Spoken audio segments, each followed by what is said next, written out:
bond. And students at Wilmer Hutchins High School say this is the second time they've experienced a school shooting, and some say they're scared to go back. Aaron Jones reports. I heard five shots go off.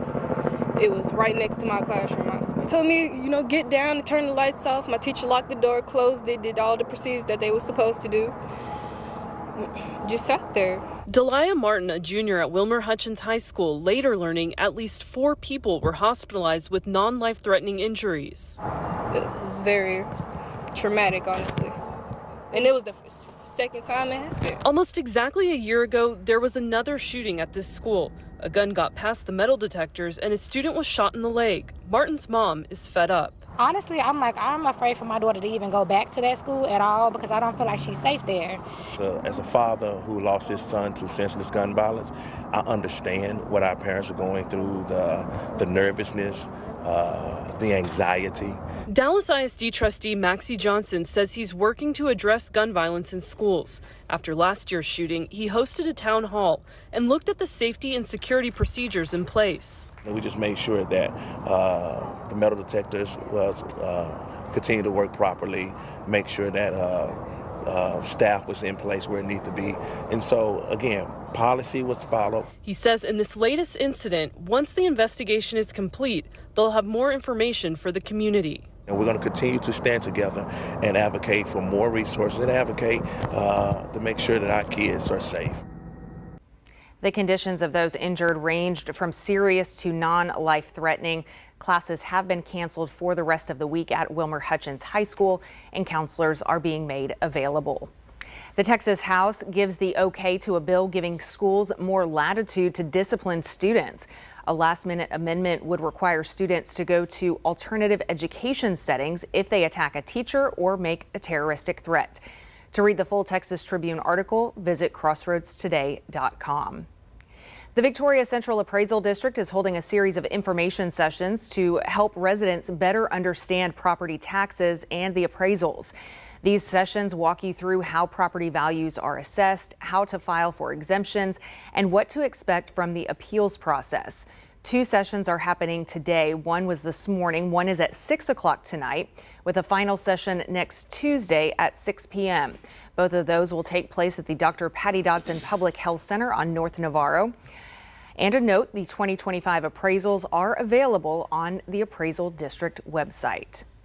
Well, 2 service members are killed in a military vehicle crash along the New Mexico border. According to officials, 3 U.S. service members assigned to Joint Task Force Southern Border were involved in the accident near the Santa Teresa Border Patrol Station. 2 were killed. The third was hurt and remains in serious condition after being airlifted to a hospital. The crash is under investigation. The city of Victoria is asking residents to start conserving water. Because of low rainfall upstream, the Guadalupe River is running lower than usual for this time of year. Because of a 1998 water permit, the city can only pump a limited amount from the river when levels drop. So this week, officials triggered stage 1 of the drought plan, which means voluntary water conservation. That includes watering your lawn just once a week, switching to water efficient appliances, and signing up for the city's free WaterWise service to track your usage and spot leaks early. Well, there is a little bit of rain creeping into the forecast, so let's go to Mac Perez for a first look at what we can expect. Mac. I'm trying to beat that thing back. Back. We don't need it, but we'll talk about it. For the next couple of days, the south wind is going to be increasing. It picked up a little bit this afternoon. Tomorrow and Friday, it'll be really strong in the 35-mile-an-hour range. But then, as that storm in the southwest starts to move across, well, it's going to be clipping North Texas, and we've got the tail end of it that may actually produce a shower or 2 around here over the weekend. Of course, it's Easter. We'll take a look at that coming up in just a moment. Back to you, Sean. As we head into severe weather and hurricane season, Texans can save money while getting prepared. Starting at 12:01 a.m. Saturday, running through midnight Monday, April 28th, the state's emergency preparation sales tax holiday is back. That means no sales tax on things like flashlights, batteries, fuel containers, even portable generators under $3,000. There is no limit on how many items you can buy, but keep an eye on shipping fees if you're ordering online, since that can affect whether it qualifies. A full list of what's covered is on the comptroller's website. This brings us to our viewer poll today. Are you planning to take advantage of the emergency preparation sales tax holiday? Yes, I plan to stock up on essentials. No, I don't need anything right now, or I'm not sure yet. We want to hear from you. Visit crossroadstoday.com/vote to take part or scan the QR code there on your screen. And right now, 54% of voters say they're not sure yet. They may not. And then yes and no are split between the other 46% of votes. So continue voting, and we'll have the latest numbers on 25 News now at 6. A big change for the University of Houston Victoria is one step closer to happening. Today, the Texas Senate gave unanimous approval to Senate Bill 2361, which would move UHV into the Texas A&M University system. The bill was filed by District 18 Senator Lois Kolkhorst. Now it's headed to the House for public testimony and a final vote. There's also a companion House bill that was filed by Representative A.J. Louderback. The League of Women Voters of Victoria, the University of Houston Victoria, and the Victoria College are hosting a community election forum tonight. It will include ballot items for the City of Victoria's proposed venue tax, along with candidates for Victoria Mayor and Victoria ISD School Board. This all starts at 5:30 this evening in the Walker Auditorium on the UHV campus. If you cannot make it in person, you can watch on Teams. Job seekers and employers come together at the annual Spring Career Fair hosted by Workforce Solutions, UHV, and Victoria College. There were more than 40 employers there looking to add new talent to their team. Victoria College Career Services Coordinator Blake Britton says the job fair gives people a chance to speak with employers and learn more about the opportunities in our community. Britton says the job fair is diversified, so there are jobs for all backgrounds. I always advise students and job seekers to just be curious. Everybody here is very friendly. They're here with the purpose of talking to the people that show up. So just be curious, ask questions, go up to all the booths, even if it's an employer that you maybe haven't heard of. Job seekers were also able to get on-the-spot resume help and network with local industry leaders. Here are some of the top headlines you can read in the Cuero Record. The Chisholm Trail Heritage Museum celebrated the top Hunt Elementary School student writers, and a Yorktown church hires its first new pastor in 20 years. To read these stories and more, go to DeWittCountyToday.com. And remember to subscribe to our YouTube channel, Crossroads Today. Hit the like button and click the notification bell. Stay with us. Straight ahead on 25 News now at 5, a popular baby food brand is being recalled. To find out what's behind the alert. Plus, the CDC is considering a big shift in COVID vaccine guidelines. Find out who might be affected. A zebra sanctuary in Bloomington? A nonprofit promising beautification. But where's the money really going? What does that be? What is zebra's got to be beneficial for? Our 7-month investigation uncovers a tangled web of nonprofits, LLCs, and real estate deals, leading to allegations of bribery, document falsification, and intimidation. A town at a crossroads, a fight for transparency. Don't miss Money, Power, and Incorporation. A 25 News Now Extra, Thursday night at 10.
Baby food sold at a major retailer is being recalled for containing elevated levels of lead.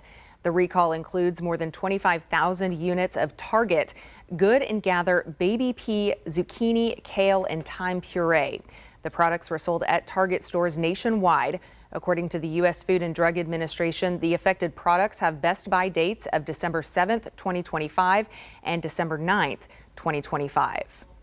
The Centers for Disease Control is thinking about changing its COVID vaccine guidelines. Right now, it recommends everyone 6 months and older get a shot every year, but that could shift to a more targeted approach. Instead of a blanket recommendation, the new guidance might focus on people over 65 and those with weakened immune systems. A panel of experts will vote on the change in June. Some worry it could mean fewer people get vaccinated, but others say there's no solid proof that would happen. About 39 million people in the U.S. deal with migraines, according to the American Migraine Foundation. There's no cure, and while there are treatments, they don't work for everyone. In today's Health Minute, Mandy Gaither looks at new technology that could offer hope for migraine relief in the future. It's a disabling disease that can significantly impact a person's life. Some migraine sufferers may find relief in medications or lifestyle changes, but not all of them. There's still a number of individuals that get inadequate relief. Cleveland Clinic neurologist Dr. Mary Ann Mays is medical advisor to My Helper, a company that's designed an investigational drug-free device not currently FDA approved. She's lead author of a study researching the device that was presented last week at the American Academy of Neurology annual meeting. The technology uses dry or dehumidified room temperature air to cool the nasal passage, which Mays says helps stop the activation of the part of the brain that's turned on during a migraine. 128 adult study participants who reported having multiple migraine attacks used the self-administered device at home to treat a single attack. 44 others used a sham device. 47% of individuals in the study reported complete pain freedom at 2 hours compared to only 16% in the sham group. So that was quite clinically significant and exciting to see. Mays says of those studied who were pain-free after 2 hours, 41% remained that way for 24 hours and didn't need additional rescue medications. Our hope is that the study will be concluded by November 2025, that we'll have some of the data, and that the company can submit for approval of the device in 2026. For Health Minute, I'm Mandy Gaither. Mays says none of the study participants stopped the treatment due to discomfort. She says side effects included runny nose and some nasal irritation. Here are some of the top headlines you can read in the Port Lavaca Wave. Calhoun County Commissioners support a resolution to save Keller Bay. And the Calhoun County ISD Board hears its annual academic report. You can read these stories and more at portlavacawave.com. Well, good afternoon, everybody. We're looking at current temperature of 81 degrees. The south winds are picking up a little bit today. They'll be a lot stronger tomorrow. Our high today probably right there at 83 degrees and 58 is our overnight low. We're going to stay in the mid-80s. That's not the question over the weekend. Thing is, the winds are going to be strong. They settle down over the weekend, and then there is a chance of a shower or two over the weekend. We'll take a look at that coming up after this.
Well, it's a busy week in Texas. A lot of people will be traveling for the Easter break. Some of you are on break, some of you are still working, I understand. Today we had a little bit of cloud cover early this morning, but then that's sort of clearing up, and then we're beginning to get a little bit of a stronger south wind that we had, that will be established for the next couple of days. Take a look at the big picture because we got to see what we're talking about. What we're talking about is right here. It's a circulation of the upper atmosphere.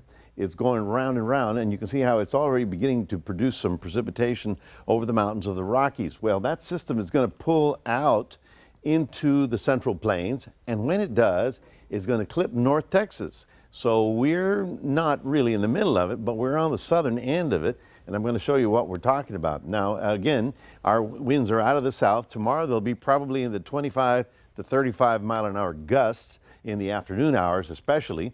And as we take a look at a wider picture, high pressure is to the east. That's giving us that return flow. And low pressure over there is going to give us the lift necessary to trigger off some stormy weather in the plains. Now, here's a real good example of what we're talking about. In the blue is the cold air, okay?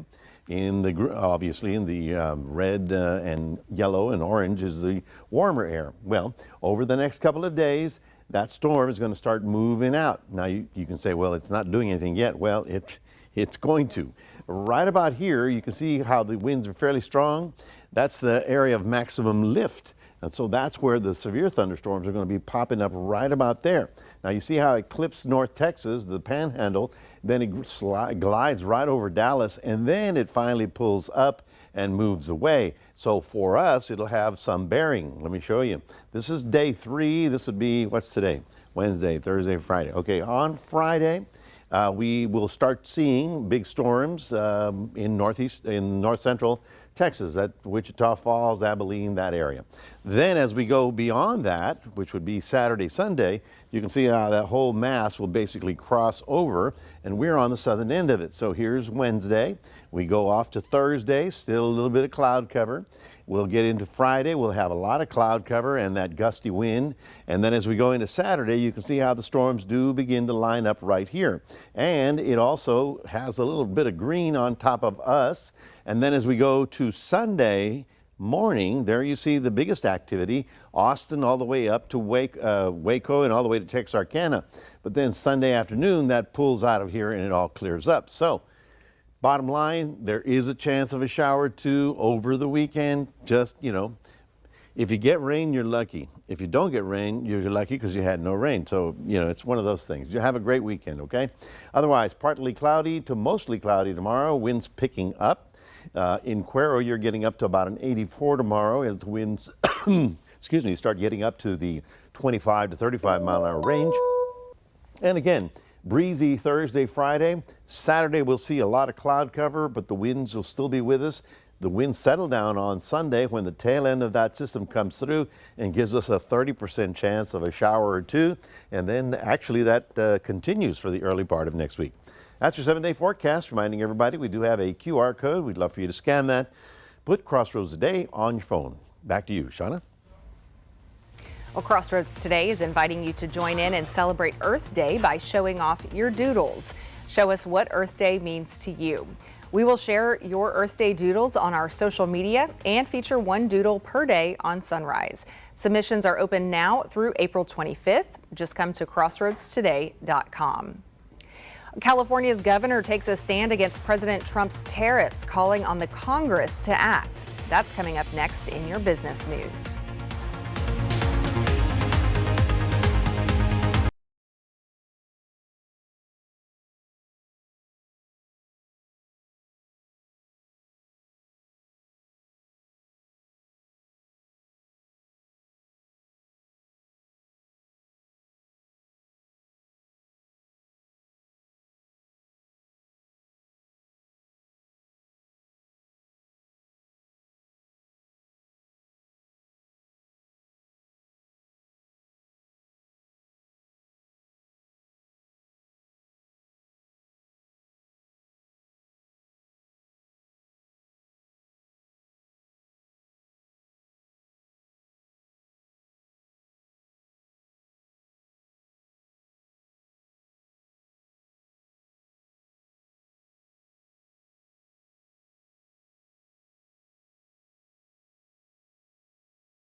On Wall Street, stocks tumbled today following comments from Fed Chair Jerome Powell.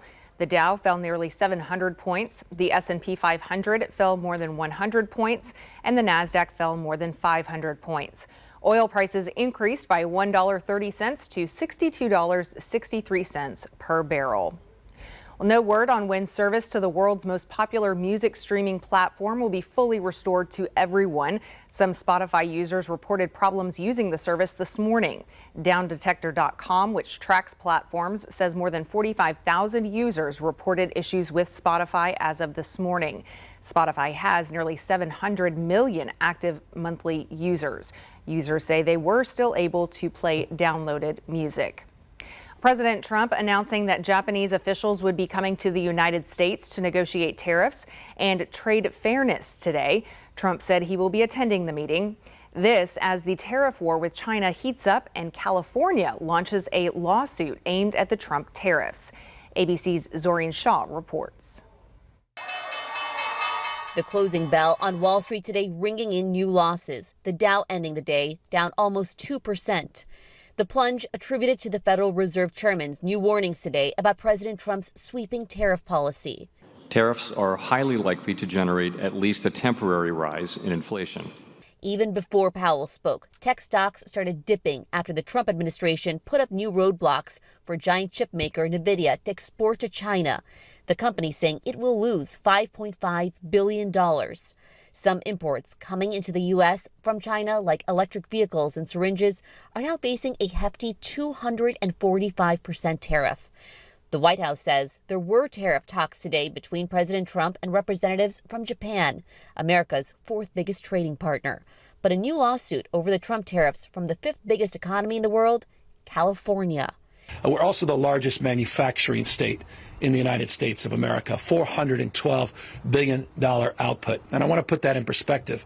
Newsom charging that Trump does not have the authority to unilaterally place tariffs using the International Economic Emergency Powers Act, requesting a judge void the tariffs and block them. Where the hell is Congress? Where the hell is Speaker Johnson? Do your job. And so I'm angry as a parent, as a taxpayer. Newsom says the tariffs are impacting California's trade with U.S. trading partners around the world. California is also the nation's biggest importer. Zorin Shah, ABC News, Los Angeles. Spending at U.S. retailers skyrocketed last month as Americans rushed to beat Trump's massive tariff hikes. Retail spending jumped 1.4% in March, the biggest monthly gain in over a year. Economists believe Trump's trade war has unsettled Americans in recent months. They say Americans likely raced to stores in March for big ticket items that could see big price jumps because of Trump's import taxes. Economists think the retail sales boost could happen again this month, but they say it won't last. Still to come, from goofing off to global fame, how Dude Perfect turned trick shots into a thriving empire. Coming up, a federal judge threatens the Trump administration with contempt of court. Also disturbing new images of the school shooting in Texas, the midair scare on board a passenger plane, and then a hard landing. Next.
What started as a bunch of Texas A&M buddies goofing off with basketball trick shots has exploded into a full-blown empire. Dude Perfect posted their first video back in 2009 just to share with family. Now they've got over 61 million YouTube subscribers, world records, a live tour, even plans for a theme park. No, Yeah. a theme park. They think big, don't they? If you wonder what their headquarters are like, think sports lovers Barbie dream house with a basketball court, football field, pickleball, even a hidden candy vault. All of it built on clean, family-friendly fun and some seriously insane trick shots. That is insane. I don't know where I've been. I haven't seen that, but apparently they're doing quite well without me. Yeah, it's interesting, you know, the things that some people come up with on YouTube, and it launches. Yeah. And well, the thing is, I have enough trouble just getting in the basket, much less a trick shot. True. You know, I mean, but I guess it works for them. Well, folks, we are looking at your Easter week forecast. We are looking for some gusty afternoon winds for the next couple days. Saturday, they should settle down a bit. Sunday, we do have a chance of some isolated showers around the area. I wouldn't worry too much about it. Generally, you know, we forecast it and it just skips over us. But we'll see how that comes to pass. And then by Monday, we start actually a period of about 3 or 4 days of possible additional showers. So it's going to be interesting next week. all right, is this just going to be light rain, or are we looking at lots of mud? Little pop-up showers in the afternoon. All right, still get out there and hunt those eggs.